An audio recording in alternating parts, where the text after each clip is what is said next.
저는 여러분들에게 믿음의 아버지가 되자라는 제목으로 말씀을 좀 나누려고 합니다.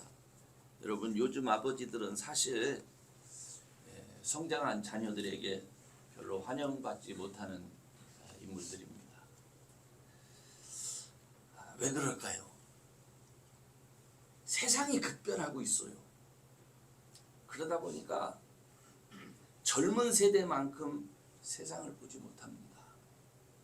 젊은 세대만큼 세상에 대한 이해가 부족할 수밖에 없어요. 그러다 보니까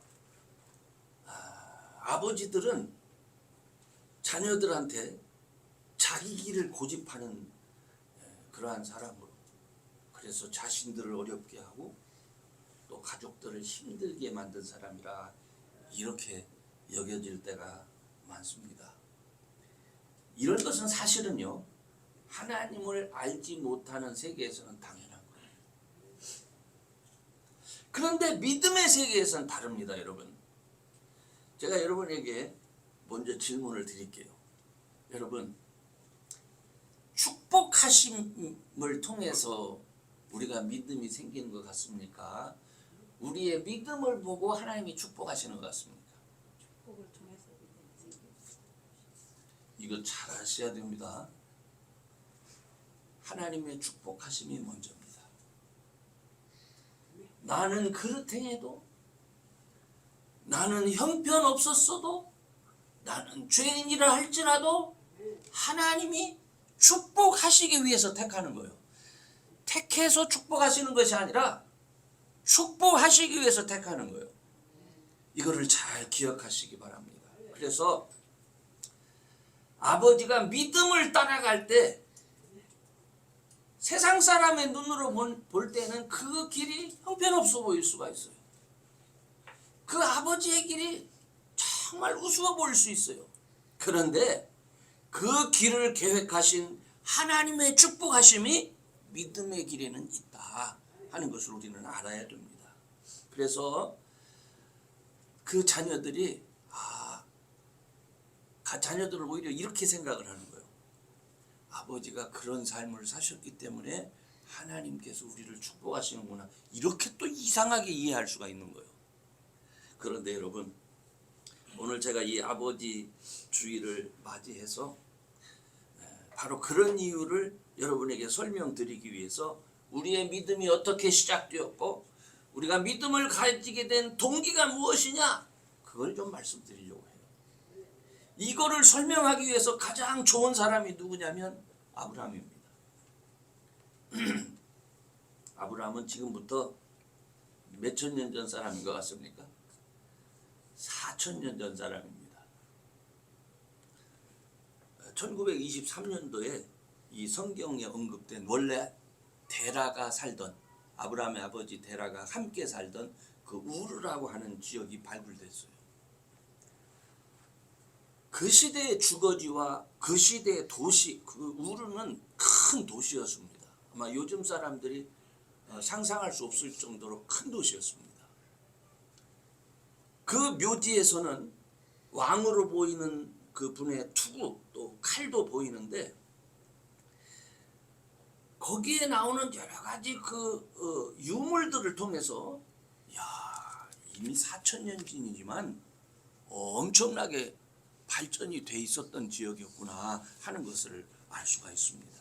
그 시대에 어떤 사람들은요, 이미 방이, 이건 왕궁을 얘기하는 거 아니에요. 일반 서민의 방이 14개의 방을 갖추는, 그리고 또 2층으로 된 그런 집에서 살고 있던 사람이 있었습니다. 그래서 그동안 우리가 성경을 읽을 때에 그 전에는 아브라함은 아주 그냥 천막이나 짓고 초지에서 살던 그런 사람으로 알고 있는데, 근데 그게 아니었어요. 이 아브라함은요, 문명을 아는 사람이에요. 대도시의 시민이었습니다. 그러니까 그가 아버지를 따라서 갈대아우르에서 하란인데, 지도를 여러분이 그냥 쉽게 얘기하겠습니다.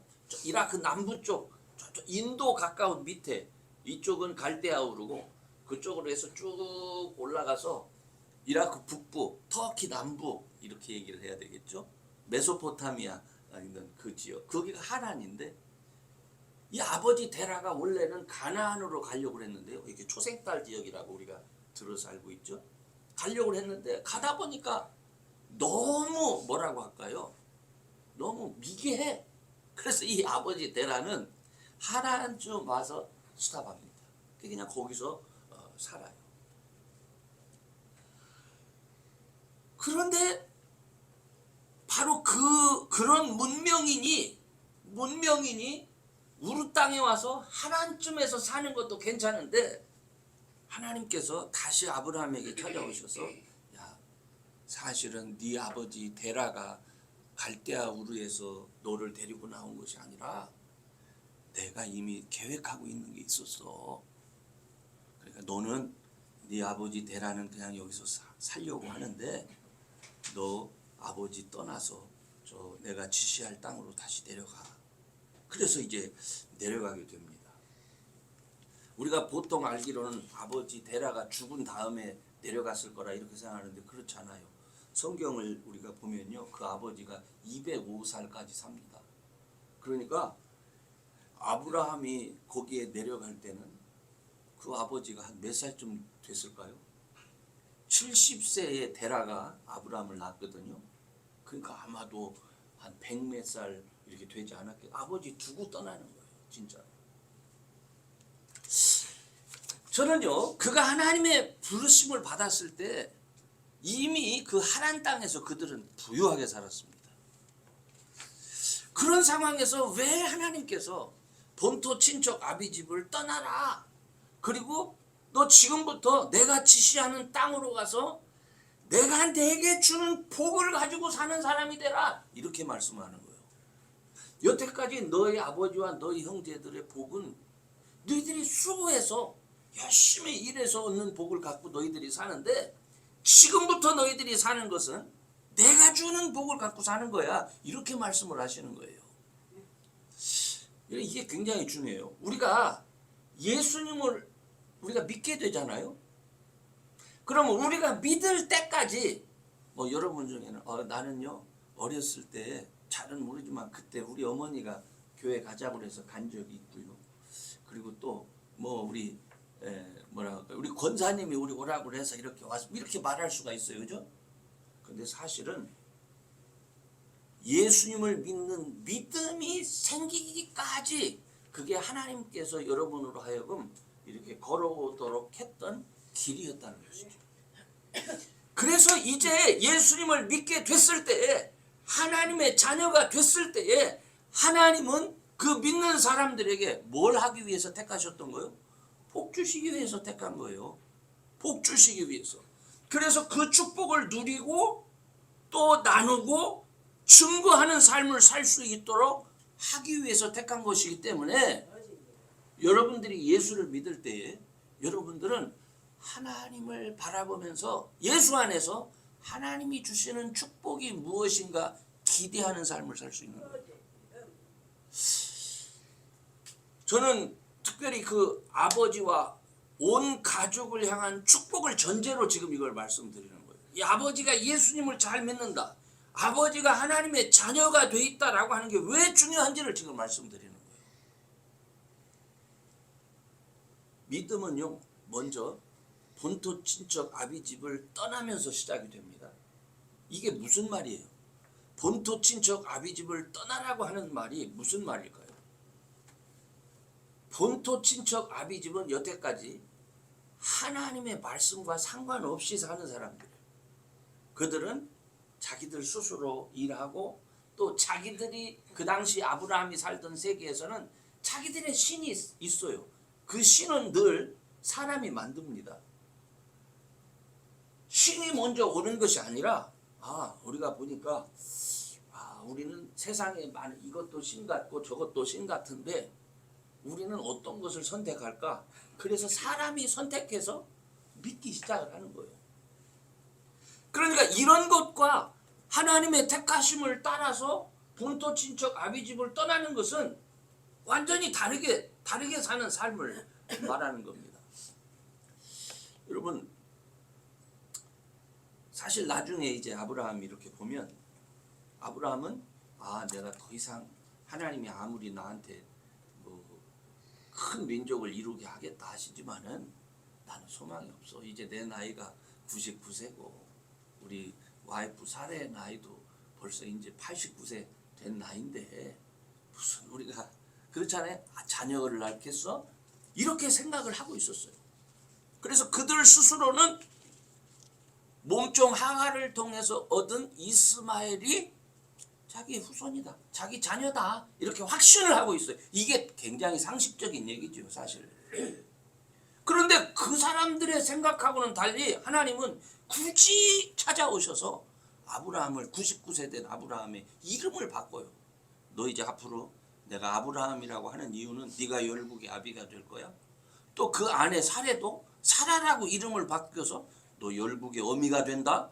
반드시 너희들을 통해서 내가 자손을 줄 거야. 이게 말이 안 되는 얘기예요. 그러니까 이 말이 안 되는 얘기를 듣고 사례도 어떻게 그 당시 코웃음을 치잖아요.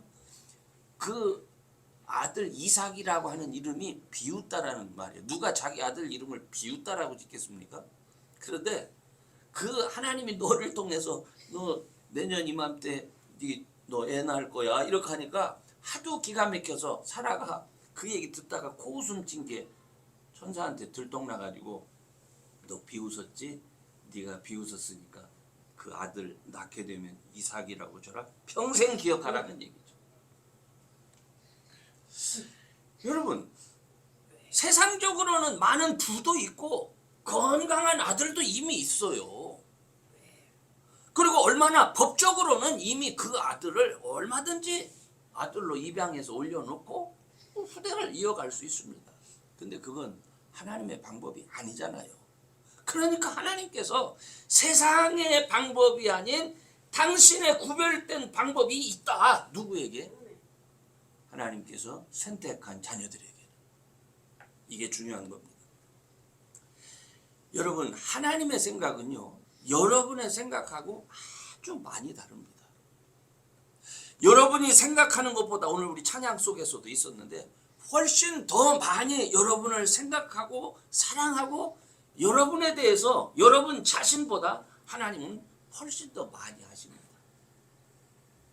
그렇기 때문에 어쩌면 여러분은 생각할 수도 없고 기대하지도 않고 어쩌면 포기했던 그거 전 뭐 그게 뭔지도 모르지만 하나님은 바로 생각할 수도 없었고 기대할 수도 없었던 그것을 사용해서 여러분의 믿음을 강화시킬 수 있어요. 그래서 예수 믿고 하나님의 자녀가 되게 하시는 거예요. 결국 우리 믿음은요 우리가 하나님 앞에서 뭘 잘해서 그것에 대해서 인정받고 복을 받는 보상을 위한 게 아닙니다. 우리는 아무것도 할 수 없고 기대하지도 못했던 우리들에게 하나님이 먼저 찾아오셔서 축복의 말씀조차 믿지 못해. 우리는 안 믿는다니까요. 제가 목회를 하면서 저도 저 자신도 나도 하나님 말씀 되게 안 믿는 목사구나 이렇게 생각되는데 교우들도 목사 말 되게 안 듣습니다. 아무리 얘기를 해도 뭐 들을 때 아멘 아멘 하고 돌아서서 다음에 보면 또 다 잊어버린 것 같아. 그게 뭐 왜 잊어버리냐고 말도 못하고 그 말하면 또 어떻게 되겠어요, 그죠? 그러니까 몇 번 얘기를 해도 벌써 다 잊어버리고 하나님 맨날 새로운 얘기합니다. 이런 생각을 들 때가 많이 있어요. 그런데 여러분, 그런데 하나님은 우리가 듣고도 잊어버리는 그것을 믿을 수 있도록 역사해 주시는 분이에요. 그래서 그 하나님의 일하심과 역사하심을 보면서 우리의 믿음이 생기는 거예요. 우리가 예수를 믿고 예수의 이름을 부르고 하나님 앞에 나와 여러분이 찬송과 우리가 경배 드릴 수 있는 거 사실요. 이번 주간도 여러분이 교회 오기 전까지 한 12번도 더 그냥 쉴까 하는 마음이 생겼을 거예요. 그렇지만은 하나님께서 권유하시는 거예요. 우리 마음을 권유하시는 거예요. 가라, 가라. 그래서 또 나오게 되는 거예요. 하나님의 뜻이 우리 삶 속에 이루어지기를 누가 기대하시고 계셔? 하나님이 기대하시는 거예요. 하나님이. 내가 하나님께 인정받을 만한 뭐가 있어서가 아니에요. 내가 하나님 앞에 복을 받을 만한 선한 모습이 있어서가 아니에요. 그분이 먼저 찾아오셔서 축복을 약속해 주시는 겁니다. 나는 부족하고 하나님 앞에 죄인일 수밖에 없는데 그럼에도 찾아오셔서 믿음을 주시고 자녀라 불러주시고 예배의 자리까지 인도해서 나오는 거예요, 우리가. 그리고 그런 삶을 살면서 날마다 죄만 짓는 나에게 하나님의 축복이 은혜로 더해지는 것을 경험하는 거예요. 그걸 경험하면서 우리의 믿음이 깊어지는 겁니다. 아브라함이 약속의 말씀을 믿고 하나님의 인도하심을 따라 그 길을 나섰던 것처럼 우리가 예수 안에서 하나님의 자녀가, 누구든지 예수 믿으면 어떻게 돼요? 하나님의 자녀가 된다고 했잖아요.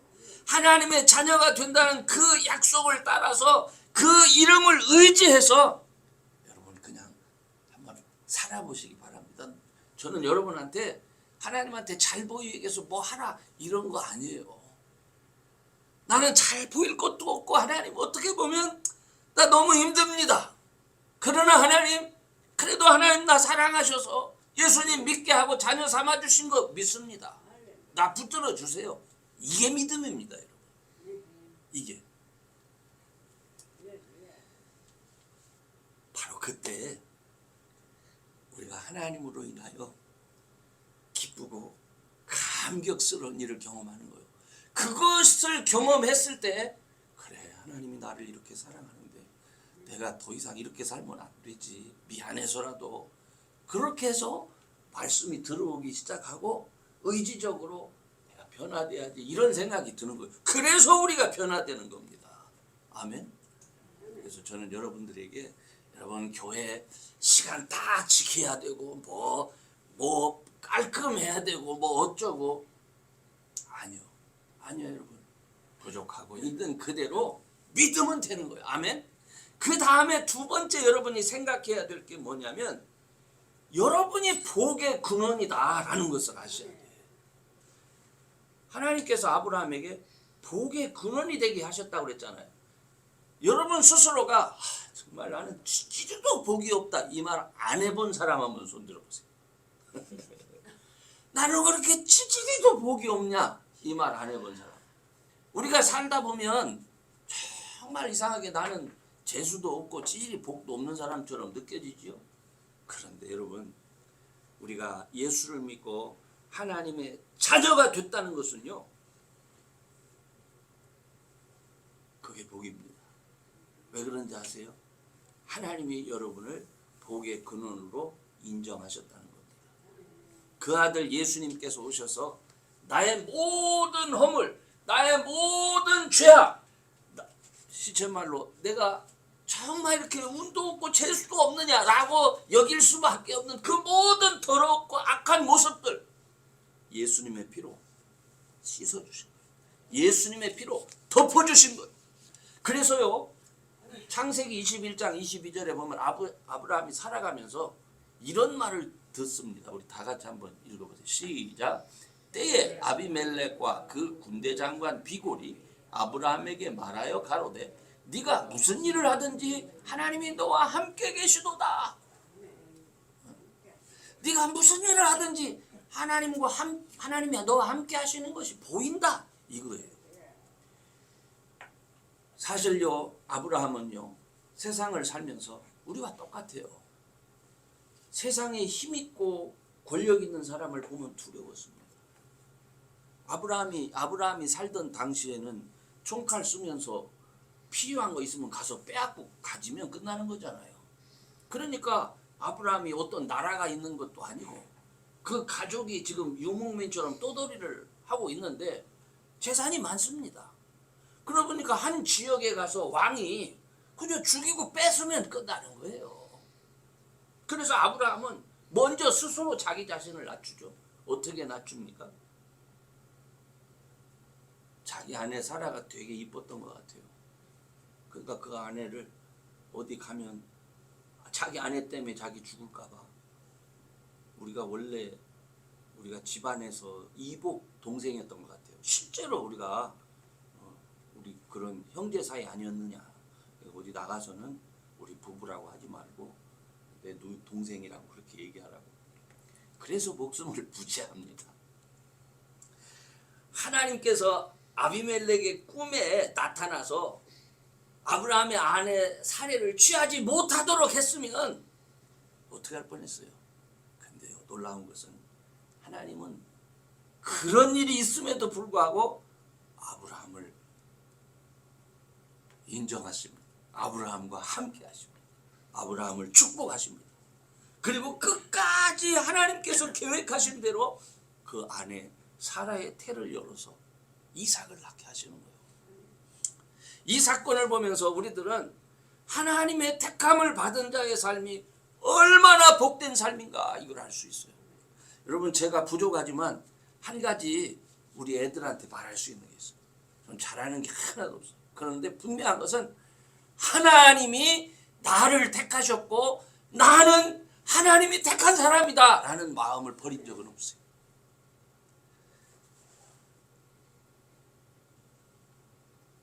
하나님이 나를 택한 사람이었음에도 불구하고 하나님 택하셨으면 좀 택한 자답게 살게 해야지 왜 그렇게 힘들어요 라고 불평한 적은 많아요. 하나님 앞에. 그러나 그럼에도 불구하고 나는 하나님이 택함을 받은 사람이다 라는 마음에는 흔들린 적이 없습니다. 그런데 저는 그것이 맞아. 하나님은 택한 자의 삶에 결단코 어떻게 손 놓지 않으셔. 끝까지 붙드시고 그의 삶을 책임지시고 그 자녀들의 삶을 책임지시고. 왜냐하면 그래야 하나님이 살아계시다라고 하는 것을 알 수 있잖아요. 저는요, 이제 여러분들이 예수님을 믿고 하나님 자녀가 됐으니까 무슨 일을 하든지 여러분 마음속에 그래, 내가 어떻게 살았던, 내가 어떻게 부족하든 믿음 안에서 하나님이 나와 함께 하신다 하는 이 믿음의 확신이 여러분 속에 있기를 주의 이름으로 축원합니다. 이 확신이 있는 사람들은요 늘 당당합니다. 두려워하거나 비굴하게 만들지 않습니다. 사람이기 때문에 믿음이 없어서 하나님이 함께 하심을 잊어버리고 인간적인 방법으로 거짓말할 수 있어요. 두려워, 세상이 두려워서. 그런데요, 바로 그때 하나님은 그럴 때에도 우리를 사랑하십니다.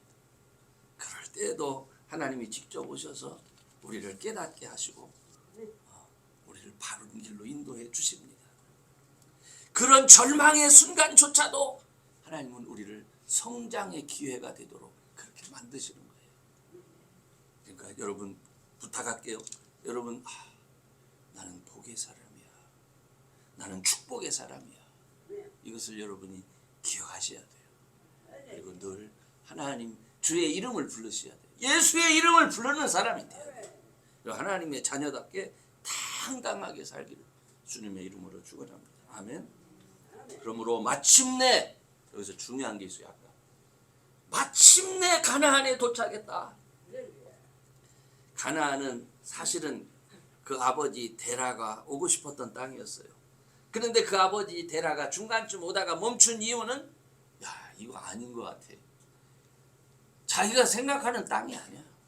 갈대아 우르는 이미 큰 도시였고 또 하란도 먹고 살기 좋을 만하지만 그 가나안은 도무지 사람 살 곳이 아니다. 그래서 실제로 나중에 아브라함이 그곳에 왔다가 기근을 만나서 애굽 땅까지 또 내려가잖아요. 다 둘러봅니다. 그리고 올라와요. 근데 하나님은 아브라함이 하나님의 인도하심을 따라서 가는 것을 기뻐하셨어요. 그게 중요한 거예요. 여러분, 근데 가만히 생각해 보세요. 아브라함이 그 고향을 떠나려고 할 때 그 아내 사라는 어떤 기분이었을까요? 이 아내의 역할이 굉장히 중요합니다. 사라는 아브라함이 도시 사람 같으면 사라도 도시 사람일 것 같아요? 아닐 것 같아요? 도시 사람. 아브라함이 75세 때 사레의 나이는 한 10살 차이니까 65세였는데 얼마나 이쁜지 65세 때도 사람들이 침을 흘렸어요. 그렇잖아요. 75세, 65세 이런 그러니까 얼마나 부유한 환경에서 자랐는지를 알 수 있잖아요. 굉장히 부유한 환경에서 자란 거예요. 그런데 그 편안한 삶을 뒤로하고 나이 65살에 척박한 땅으로 가겠다는 거예요. 뜨거운 광야를 지나서 정말 이게 정처 없이 가야 되는 거예요. 정처 없이. 그런 이유에서 성경은요, 이 사라를 순종하는 여인으로 칭송하고 있어요. 베드로전서 3장 6절에 보면 사라가 아브라함을 주라치나하여 복종한 것 같이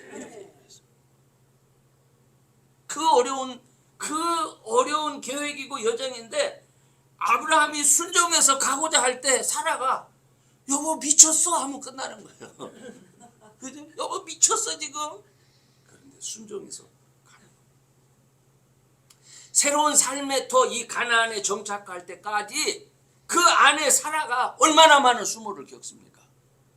애굽에 가서도 믿고 따라간 남편이 자기 아내 아니라고 해가지고 애굽 왕 바로와 같아가지고 또 그랄 지역에 와서는 또 아비멜렉에게 또 아니라 이게 뭐 시간이 있을 때마다 내 아내 아니라고 이렇게 하니 그런 남편 믿고 살겠습니까? 거기다가 또 때로는 소유가 너무 넘쳐서 조카 롯하고 같이 있을 때 조카 롯을 좋은 곳을 줘서 떠나보내고 할 때 이 정착의 위기가 생기는 거예요. 그런데 그럼에도 불구하고 하나님은 그때도 늘 아브라함과 함께 계셨고 아브라함을 찾아와서 축복하시고 그가 사는 땅을 축복하시는 거예요. 저는 가나안 땅이라고 불리는 곳을 실제로 3번을 방문했어요. 우리 권사님도 2번 갔는데 참 신기한 곳입니다. 믿음이 시작된 땅이라고 불릴 만큼 많은 유산이 있어요. 그런데 한번 생각해 보세요. 우리가 사는 미국 땅보다 거기가 좋겠어요? 안 좋습니다. 제가 이집트도 가봐서 이집트 나일강에도 간 적이 있는데 그 땅보다도 좋을 것 같아요? 안 좋습니다. 제가 터키도 가봤는데 터키 땅, 이라크 땅 이런 거 갖고 비교할 때 나는 왜 이 땅을 젖과 꿀이 흐르는 땅이라고 말하는지 이해가 사실은 안 됩니다. 근데 왜 하나님께서 그곳을 젖과 꿀이 흐르는 땅이라고 말했을까 하는 생각을 해요. 젖과 꿀이 흐르는 것은요 하나님을 향한 사람의 태도에 달려 있어요. 하나님의 말씀에 귀를 기울이고 그 자녀됨을 기뻐하고 하나님은 나를 축복하신다. 하나님은 나를 복주시고 나를 복의 근원으로 삼으신다. 라는 믿음을 가지고 살아갈 때는 정말 그 땅이 젖과 꿀이 흐르는 땅이 되는 거예요. 그런데 믿음이 없어. 믿음이 없어요. 그러면은 수많은 사람들이 그 땅이 어떤 땅이냐면요. 애굽이라고 하는 큰 땅에서 전쟁을 하려면 가나안하고 전쟁하는 게 목적이 아니에요. 저쪽 이라크 땅 그 옛날에 바벨로니아, 아시리아 이쪽에서 저 땅을 목적하고 가지 가나안 땅은 그냥 길일 뿐이에요. 길일 뿐. 또 여기 위쪽에 있는 사람도 애굽을 쳐내려가서 거기에 있는 것을 먹으려고 하지 여기는 별로 관심이 없어. 근데 하나님이 거기에 살게 하셨어요. 그래서 올라가면 두들겨 맞고 내려가면 두들겨 맞는 땅이에요. 거기가.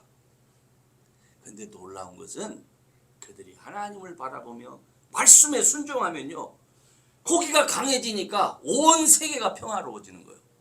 애굽에서 위로 올라갈 수가 없고 위에서 아래로 내려갈 수가 없어요. 왜냐하면 이 땅이 강성해서. 이게 그래서 하나님이 하나님의 자녀들에게 이렇게 세팅을 해주시는구나 하는 생각이 들어요. 여러분 그렇기 때문에 여러분이 믿음의 마음으로 여러분이 가나안 땅에 세팅되는 거예요. 여러분의 삶이. 이게 중요한 거예요. 그러면 여러분 주변의 모든 사람이 편안해집니다. 근데 여러분이 하나님의 자녀임에도 불구하고 말을 안 들어. 그러면 이놈도 지나가고 저놈도 지나가면서 온통 동네북이 되는 거예요. 우리 믿음의 자녀들이. 그러므로 여러분의 삶의 환경을 하나님만 바라보는 가나안 땅으로 세팅을 하세요. 그게 뭡니까? 예배 잘 드리고 말씀 잘 듣는 거. 이거 중요한 거예요. 주의를 지키는 거 어렵지만 돈벌이가 괜찮아. 거기 가면 그리고 편안해. 사람들은 그 땅 택하죠. 그렇지 않습니까? 벌이는 신통치 않지만 좀 힘이 들기는 하지만 그곳은 주의를 지킬 수 있고 예배하기가 좋은 곳이야. 이곳이 젖과 꿀이 흐르는 땅이에요. 이곳이 젖과 꿀이 흐르는 땅이에요. 하나님을 축복하며 그 소망하며 하나님과 함께하는 그런 삶의 자리를 여러분 만들어가는 그런 믿음의 아버지들이 꼭 되시기를 주의 이름으로 축원합니다. 아멘. 조금 부족하고 힘들어도 이 아버지가 가자고 할 때 따라가야 돼. 당신 미쳤어 하면 안 됩니다. 좀 부족해도. 아멘. 그래서 여러분 정말 하나님이 우리를 믿음의 자녀로 선택해 주신 것은 우리가 뭐를 하기 때문에 했기 때문에가 아니에요. 하나님이 작정하시고 복 주시기 위해서 우리를 붙드셨는데 우리가 그 자리에 있지를 못합니다. 늘 세상을 두리번거리면서 어디 다른 곳에서 먹을 것이 없을까? 인정받을 것이 없을까? 이게 문제예요. 그러나 성경은 우리로 하여금 아브라함을 통해서 우리가 예수를 믿고 하나님의 자녀가 된 것은 하나님이 우리를 택해서 복 주시기 위해서. 그래서 세상 사람들에게 저는 내 자녀야. 내가 저를 택해 세웠고 내가 저에게 복을 주셨어 하는 것을 보여주시기 위해서 하나님이 우리를 택하셨구나. 하나님 나를 택하셨구나. 이것을 아시고 주를 의지하는 그런 저와 여러분 되시기를 주의 이름으로 축원합니다.